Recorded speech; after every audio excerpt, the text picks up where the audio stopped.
শ্রীমঙ্গলের বন্ধু কি দিয়া আওয়াজ বুঝাবো? আল্লাহু আকবার কন্যা কেন?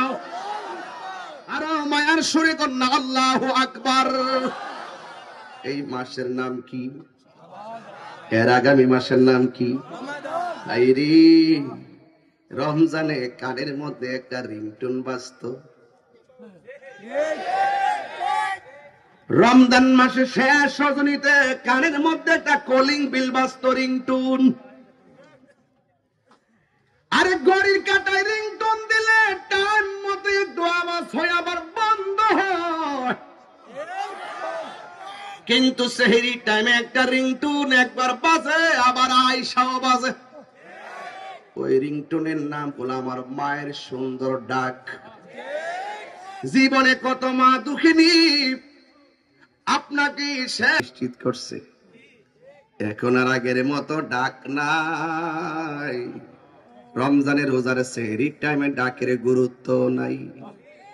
যদি স্ত্রীকে বলেন আজকে রোজা থাকবো না, স্ত্রী দ্বিতীয়বার তোমার ডাক দিবে না।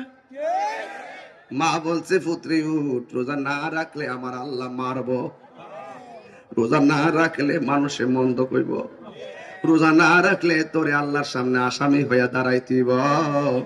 আরে ফুত উঠ, রোজা না রাখলে কলঙ্কি হবি। এইভাবে মা দুঃখিনী রমজান মাসে ডাইকা ডাইকা আমার ইফতার সেহরি খাওয়াইছে। আমার মা দুঃখিনী আমার ইফতার করাইছে। এই রিংটোনটা শ্রীমঙ্গল অনেকের পরিবারে এবার বাঁচবে না।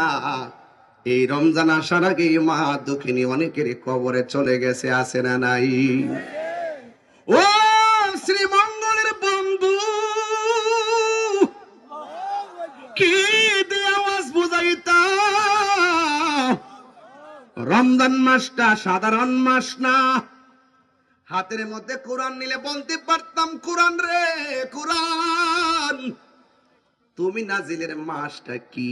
কোরআন বলে দিবে, শাহরু রমাদান আল্লাযী উনসিলা ফীহিল